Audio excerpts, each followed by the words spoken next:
Hey there, I'm Lee Ullman here with some big news from the National Young Farmers Coalition.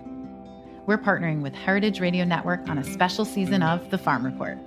It's all about what's happening with the Farm Bill and how it impacts farmers and eaters. I am growing diversified vegetables on land that's been in our family for 150 years. And so with the pandemic, gentrification, property values going up, we had to sell the land and we lost it. Join us as we uncover the untold stories behind this massive piece of legislation that shapes how we grow our food, what we eat, and so much more. The problems we have had, those are things that come from earlier Farm Bill and USDA policy, right? Like Earl Butz, get big or get out. You know, it's my responsibility to know not only what I'm eating, but then like how that all came to be.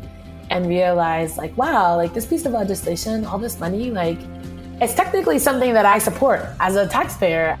While Congress debates the next Farm Bill, this is not just an invitation to listen. It's a call to action. Be part of the conversation. Subscribe to the Farm Report on Heritage Radio Network, wherever you listen to podcasts.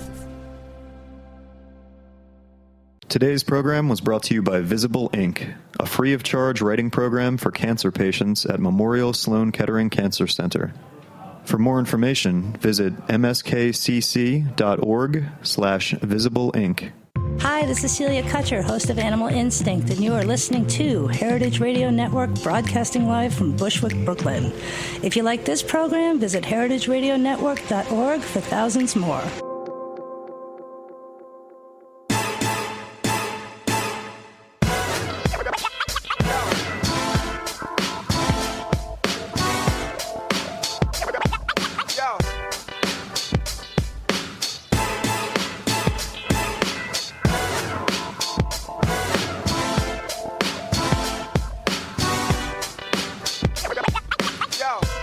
This is Cynthia Cherish Malaran, Reverend DJ Cherish the Love, and you are listening to Primary Food on Heritage Radio Network. Before I forget, let me tell you how to reach out to me and get my attention on social media, Twitter, Instagram, or Facebook at DJ Cherish the Love, and that's love spelled L-U-V, and hashtag using Primary Food, Heritage_Radio, and hashtag RevLove.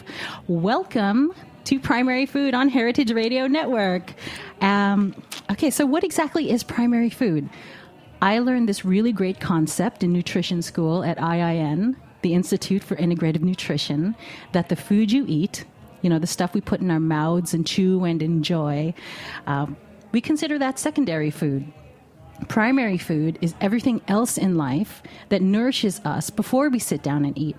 And that's stuff like enjoying music, creating music, reading a book, hanging out with friends, doing a radio show, cooking food, having a great job, creative expression, playing games, crafts, exercise. All of this is primary food.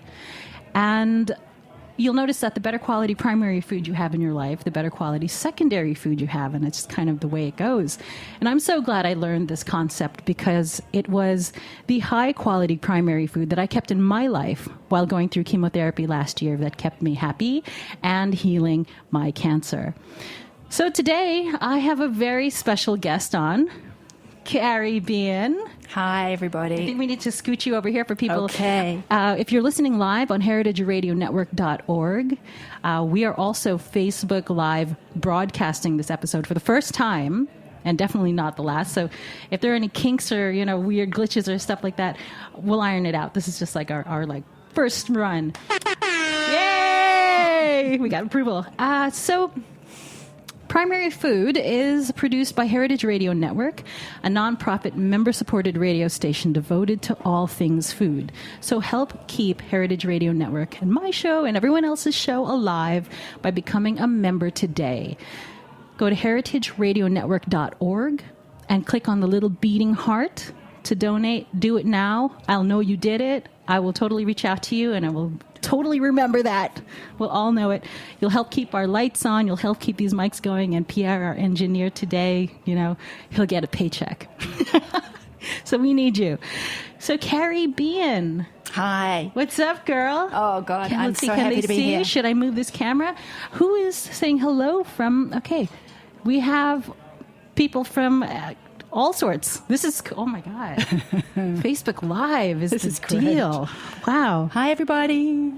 Okay, so today, our episode, we're going to be talking about gin, dads, and the making of music. Somehow there is a connection, and a really beautiful connection at that in today's episode. Carrie has brought her dad with us.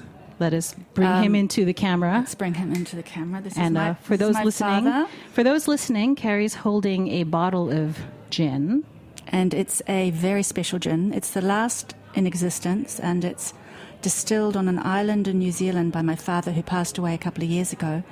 And it's a phenomenal gin. He was quite famous for it, but there's no more left. So Cynthia and I are going to polish it off. There's just about two little slurps left, and we're going to honor Carrie's father in today's episode with the gin, the beautiful, legendary gin that he made. He actually collected the herbs, some of the herbs and spices off the island. He used island water. And then there's certain elements that you have to acquire, like white sugar and juniper berries. But he actually had this recipe that literally has this taste, strange and gorgeous taste of the island. It was phenomenal. It was quite... Let's answer some questions on people's minds.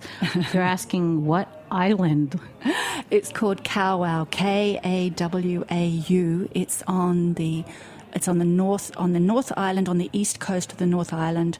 You get to it by boat. There's the North Island of New Zealand. New Zealand. There's no roads, no cars, no shops. One squincy little yacht club store. It's relatively remote, and in the wintertime it's very empty. And my father lived there for the last 10 years of his life, year round, which was really interesting. It's such a beautiful thing to be influenced by food and drink and create music around that. We're going to talk about Carrie is releasing, or just released, her new album on iTunes. It's called Alazon. In the Quiet Room. The Quiet Room. Alazon. In the Quiet Room. And we previewed a single last week called Ass in the Middle. Some of you might remember. Some of you here are on from last week. Okay, so Ass in the Middle is from this album, Alazon in the Quiet Room. We're going to sample some of the tracks from it today and talk about the genesis of music making. And I see some of my music friends. Oh, I see mostly my music friends on this. This is great. So today's episode is about how, what inspires your music creation, what food things, what drink things. Sometimes a lot of people drink and then they make great music. Some people eat. Yes, absolutely. Why is that? Sometimes you just can get to that center a little faster with a drink. And I know many musicians that when they're composing or while they're composing or just as they're about to let something go out, they have a glass of red wine or a shot of whiskey. It's not unusual. This being food radio. It just accesses something. It accesses something. It just accesses Maybe that do you think it relaxes something? No, I think in some cases it permits you to access something that maybe you're a little bit pent up about. Allowing to come to melody and lyric, and not for everybody. Some people use yoga, meditation, going for a run, whatever you need to let it out. Well, Luana DeAngelis, who's actually going to be a guest host in a future episode in a couple of weeks, she thought your dad's ashes were in the bottle. So, folks who are listening and not getting the visual. Okay, no, there are no ashes in the bottle of gin. There are a couple, barely to 1 1/4 Luana, inches. you're hysterical. 1 1/4 inches of this gorgeous liquid. That's all that's left, actually, in the world. And in the world, in her family. Yeah. The recipe is there, but he's gone, and it's a whole different story if you want to produce it or manufacture it on a commercial level. We kept it, his family distillery was a very small one, but he definitely fed the island with very good gin. It's incredible. Let me read the label on this bottle of gin. It says, so for those who can see it on Facebook Live, no ashes, thankfully. Promise. She promises.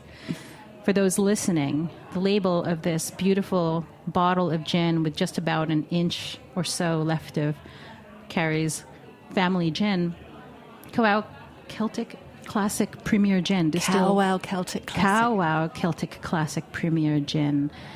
Distilled with love from the finest forest waters and botanicals of the New Zealand island of Kauau.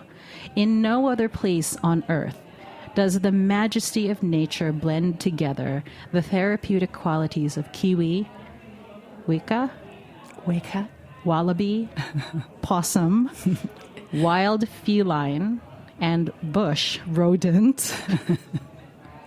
What am I reading? Into a unique evapotranspiration and healing elixir, 10,000 proof. This is incredible. He was. He really was. He was.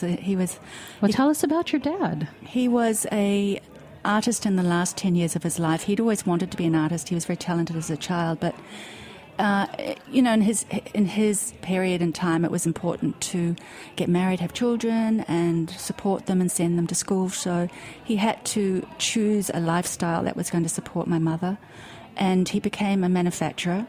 He went around the world as a young guy on ships, fishing ships and boats, and then he came back, grabbed my mother, who was younger, and married her, and then started manufacturing various things, rainwear, snowwear, skiwear, surfwear. He ended up working with O'Neill in America and had a franchise in New Zealand for 20 years to make O'Neill wetsuits. Oh, that's very interesting. So there was lots of rubber in our house.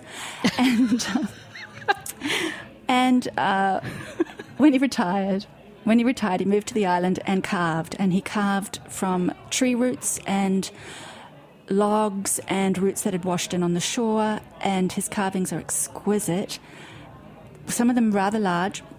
And they tell stories. And he would also carve, like a thread within it so that you could understand if it was related to an old Irish myth or if it was a current story. He'd always give you a little hint about what it was underneath. He'd burn it in, he'd etch it in. And he carved and distilled booze.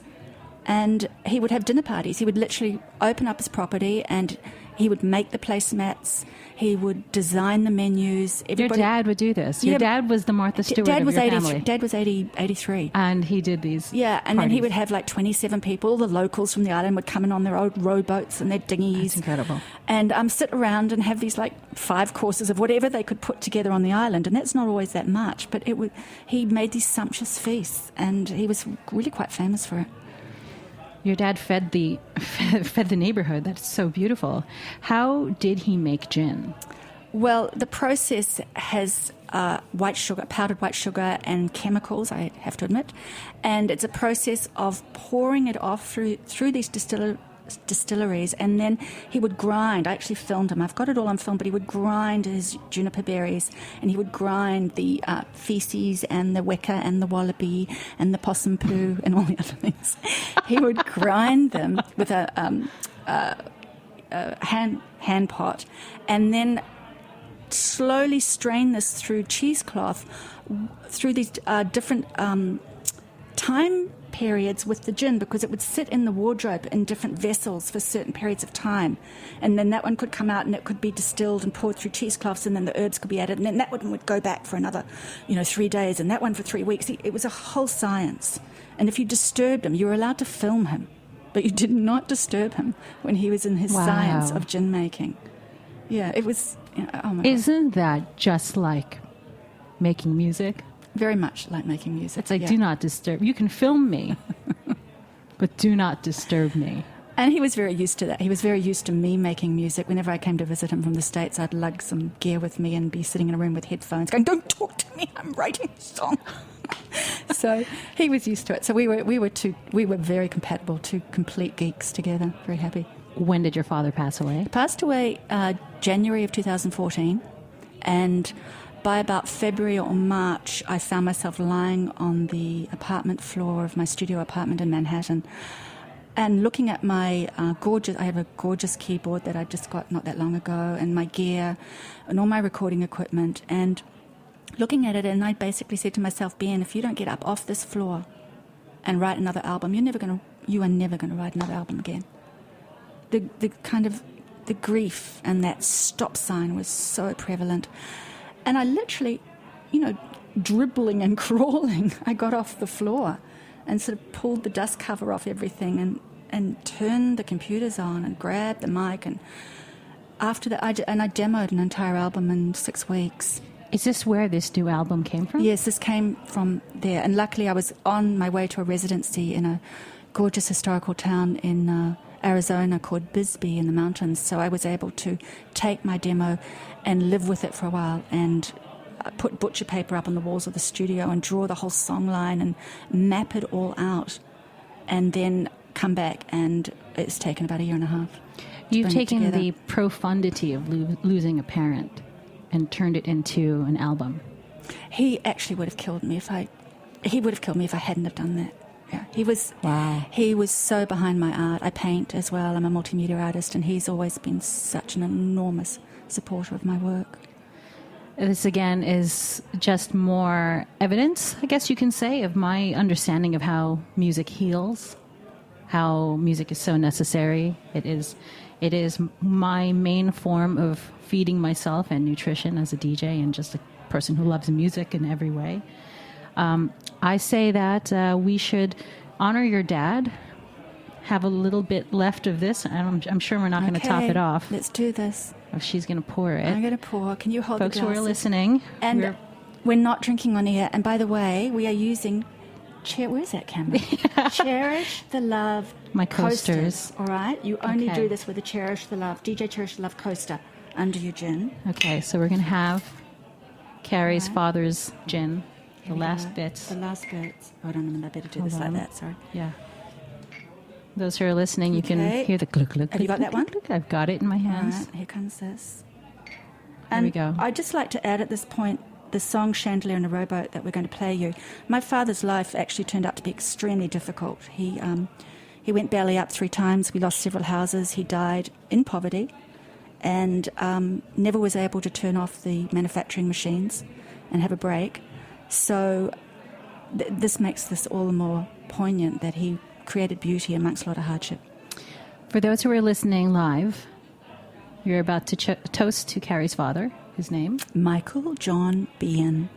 And for those watching on Facebook Live, you're going to see us down this last bit of Michael John Beehan's famous Elixir. Healing gin elixir. Okay, Papa. This is to for Papa. Clink. Oh, that's smooth and beautiful. We have thumbs and hearts. Thank you for joining us and watching this moment live. This is really important. I think it's really important to honor those who have joined our ancestors, those we love, and those who we create new things with, creating music, and to talk about, let's talk about the process. So, wow, that's a really nice drink. It's really good, right? It's so smooth. I'm talking, and I'm creating a very gin-smelled microphone foam cover. So whoever is broadcasting after me, sorry, lucky you. No, not sorry. You're lucky. You might get drunk smelling it. So let's talk about the creative process here, and then we'll listen to your first track, Chandelier in a Rowboat. What is that about? Chandelier in the Rowboat was actually the last track recorded on the album, and it's a little bit different from the others because most of the album is relatively down-tempo, melancholic, and very, very, let's just say it opens up every possible part of me and extends it to you. There's just nothing held back. It's the most personal and introspective thing I've ever done.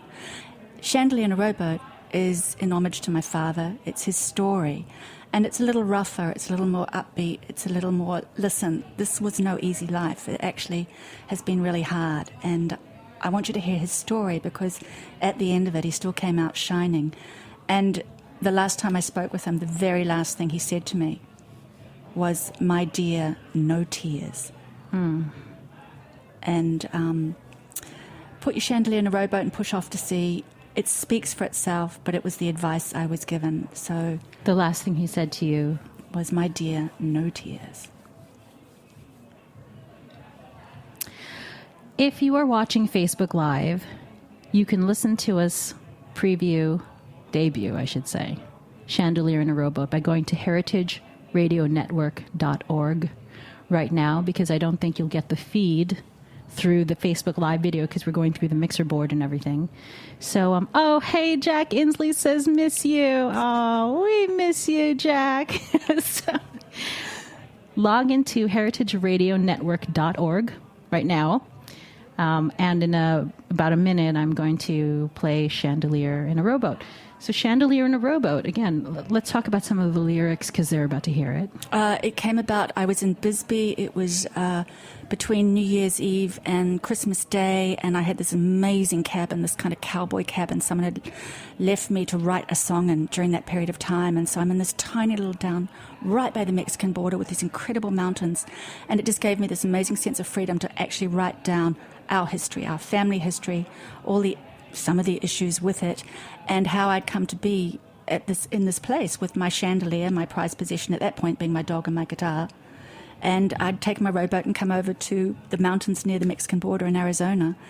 And the lyrics they're angry, they're frustrated, they're expressive, but they still bring you to a place where you know someone did it. They did it their way.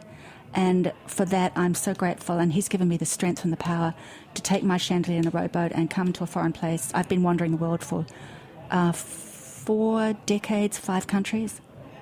So tell us where you've been through. I have lived in London, in the UK. I've lived in Australia. I've spent most of my adult life living in Berlin, Germany. And I've been 16 years here in New York. As a professional musician? Prior to being a musician, I was a news and cultural programming video editor for German television. So for those of you out there who are into being a professional musician, you can type in questions or just, pop in and say hello and we can answer. What Carrie's journey has been like is unique, but it's also very familiar to those of us in music, isn't it? Yes, very. I find a similarity in the creation of food and drink with making music. Absolutely. The process. Yeah. So what is your process in creating? Do you always have to experience some kind of grief or some kind of painful thing? Or in my case, it's a trigger. Usually, I don't plan these things. Suddenly I'll be like, oh my God, I'm so pissed off. Or, oh my God, this is amazing. And it just comes out. And me, it has to come out. It's like, get it out. For those of you who are watching on Facebook Live or listening in, I'd love to know what your influences are, your food and drink influences that help you create, no matter whatever your medium is, whether it's music, sculpture. I'd love to know. I'm so curious because here's a great place where I can actually ask people around the world, what do you guys do? So again, if you are a creative person and food and drink helps inform your creativity and your output, tell us how it works. Tell us what your process is. I'd love to know more. So we had someone saying, Shola, hey Shola, she says challenges present unique creativity opportunities. Oh, hallelujah. Mm-hmm. They really do, yeah. Most definitely. None of this would have happened to me if I hadn't been challenged from a very young age onwards. I was a runaway, and then I was, I left my own country at 17 years old with a backpack on my back. So I know all about challenges. I think probably the connection is just emotional. Yeah. I mean, music, they say often, music is what emotion sounds like. But generally, I'm not hungry when I create. I'm just not hungry. And then when I've got it done, when it's finished, I'm like, oh my God, I have to eat. I have to eat. But during the process, I can forget to eat. Forget to eat. Mm-hmm. Well, easily. I'll eat what you forget. We're going to listen to Chandelier in a Rowboat. Put your chandelier in a rowboat. Put your chandelier in a rowboat. And push off to sea. By Carrie Beehan. The first track on this album? No, it's actually the last, but it's the biggest single. It's the biggest single. Yeah. It has a trailer Save as well. the best for last. Okay. So if you're just tuning in now, go to heritageradionetwork.org on Facebook Live if you want to hear this song, because you won't hear it through Facebook Live.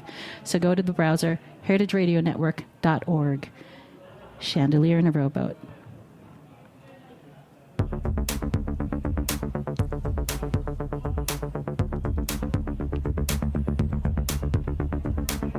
Mean, what does it mean? Live above your means. Mean, what does it mean? Live above your means.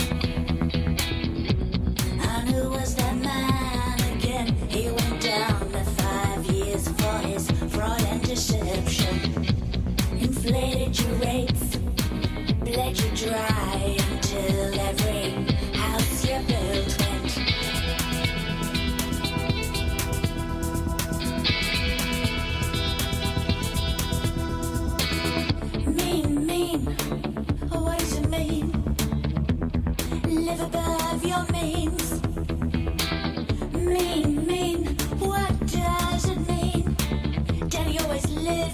his means.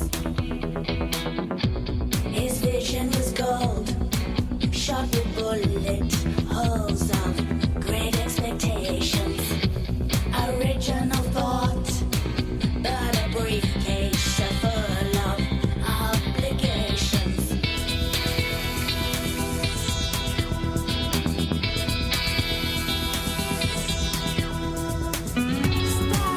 Start again, put your chandelier in a rowboat and push off the sea. Read your daddy's books and dine on white sugar. Put your chandelier in a rowboat and push off the sea. Read your daddy's books and dine on white sugar. And I will even give you some juniper berries. So I suggest you butcher a tailor of class. He cut a cloth befit of his eloquent stanzas. The houses he built with love fell into the sea with every inflated loan that he tried to cover up with all the guns of Navarone. But some punk at a bedside bankrupted his wife, and at last tears of dignity slipped down on a hospice floor. Start again, put your chandelier in a rowboat and push off the sea. Read your daddy's books and dine on white sugar.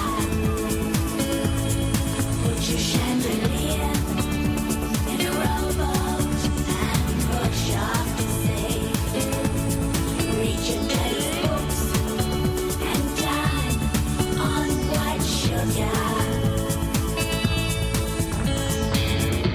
He carved out more years.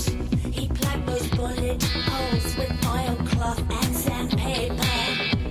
The tailoring tools he used were all still plugged in, 'cause he didn't win that financial war beating down his door. And in his last days of dignity on his deathbed, he serenely looked at me and said, "My dear, no tears, but I suggest you put your chandelier in a rowboat and push off to sea. Read your daddy's books and dine on white sugar. Put your chandelier in a rowboat and push off to sea. Read your daddy's books and dine on white sugar. And I will even give you some juniper berries. So I suggest you put your chandelier in a rowboat and push off. Oh, that's so beautiful. This is such a beautiful song. And push off. And push off.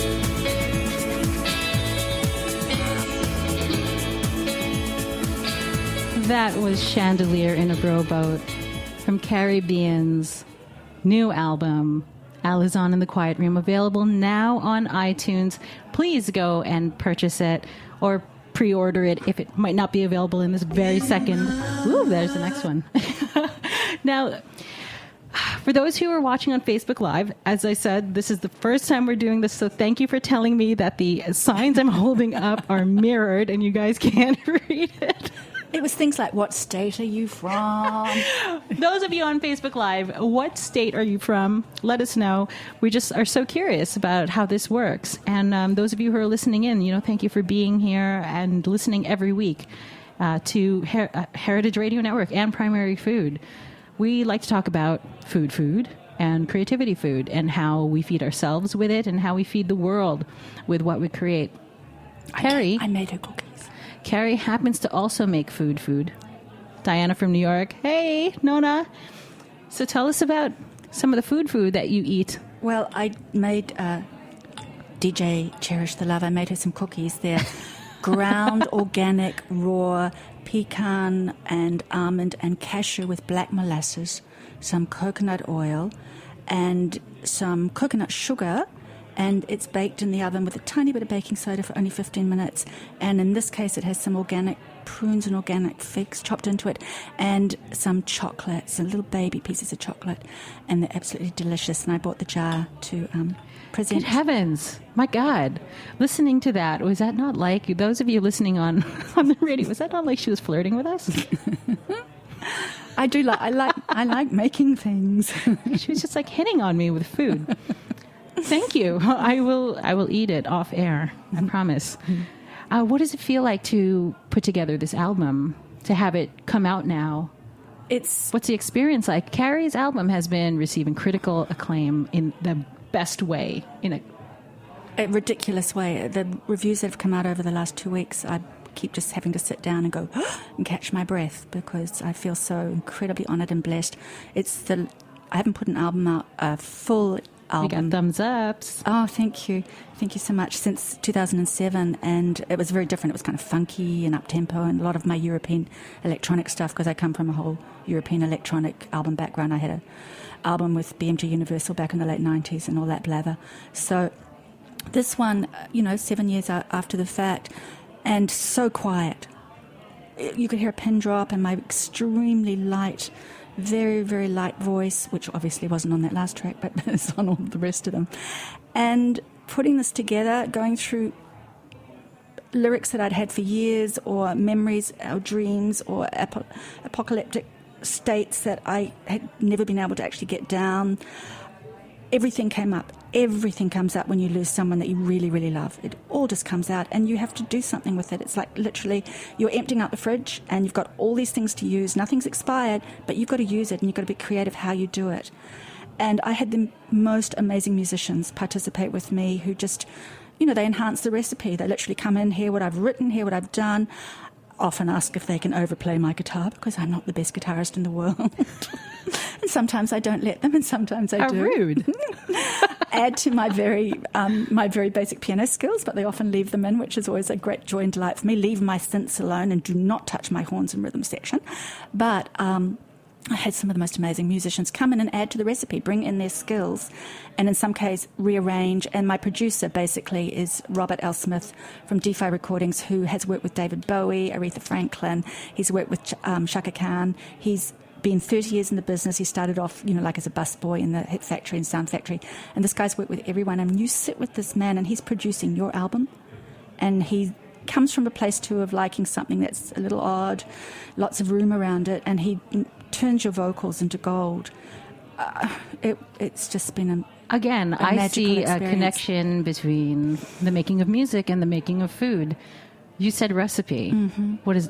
Talk about that? Well, you have your ingredients. I can write a good song, and I can easily get down melody, and I can get this thing out. It's all in me. I can hear the tones, I can hear the harmonies, I can hear everything, but I can't play everything. So I'll play it out on my keyboard with my synths, or with computer sounds, or with my guitars.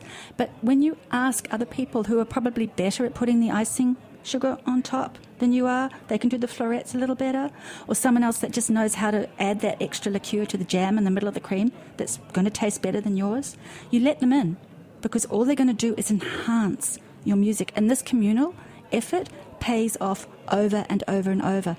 And, I come from an era where it was all incredibly competitive, and you were totally like, yeah, I'm supporting your gig and supporting mine, not, because it was so threatening. And we live in a time now where it's all about how can I help you. Exactly. So you let people in, let too many cooks into the kitchen. It doesn't spoil the broth. Oh, I like that. We're going to take a quick break. Little word from our sponsor. More gin, actually. I'm going to drink a little more gin, and I'm going to give Facebook Live a little tour of the space, and we'll be back. Okay.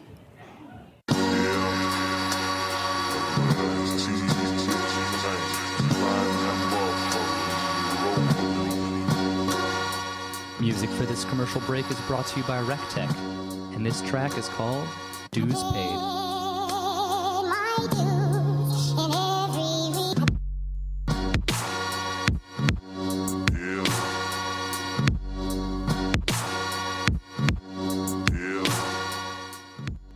A cancer diagnosis can leave you feeling anxious, depressed, and vulnerable.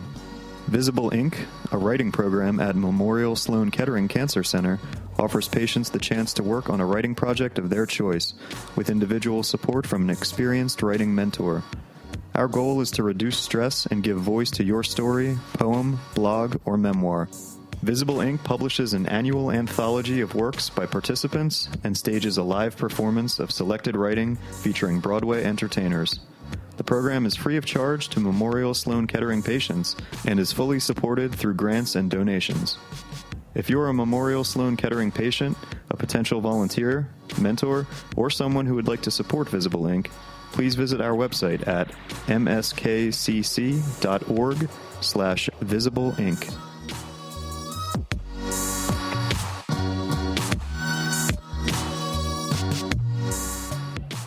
And we're back with Carrie Beehan. It's me, Hi. Cynthia Cherish Malaran, Primary Food, and we're talking with Carrie about her new album.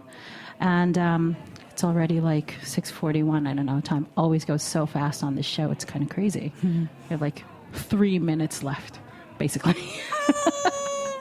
If there are any, let's see, any comments online. Hello, reverse. Yeah, I know. We need to reverse the signs.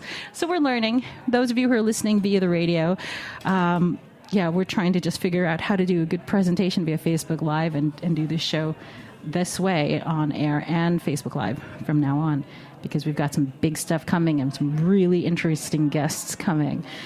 So, Carrie, album out. Yes. What do you do with it?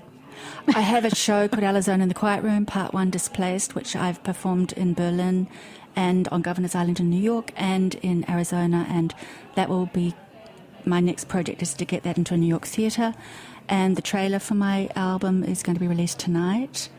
And where can people check out the trailer, everything's the album? Everything's on my website, carriebeehan.com.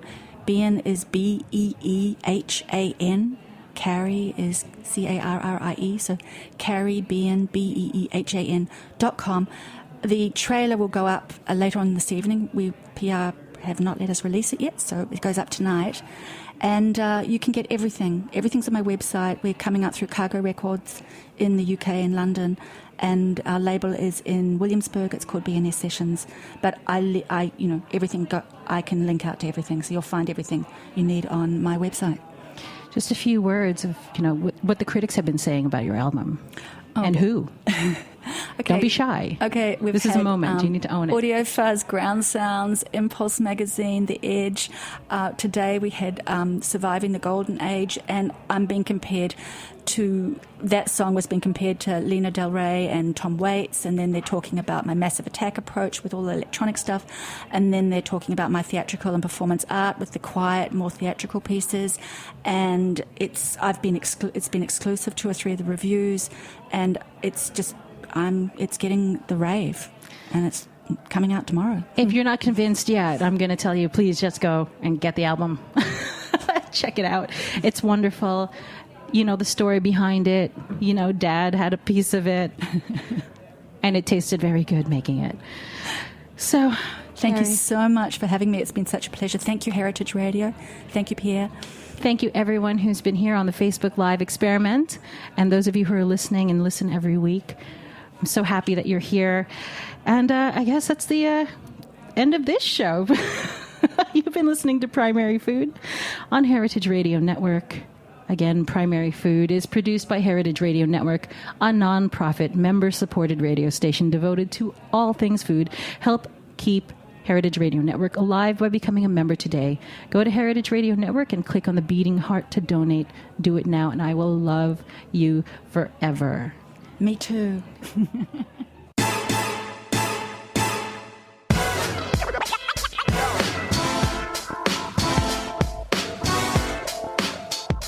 Thanks for listening to this program on heritageradionetwork.org. You can find all of our archived programs on our website or as podcasts in the iTunes Store by searching Heritage Radio Network. You can like us on Facebook and follow us on Twitter at heritage_radio. You can email us questions at any time at info@heritageradionetwork.org. Heritage Radio Network is a nonprofit organization. To donate and become a member, visit our website today. Thanks for listening.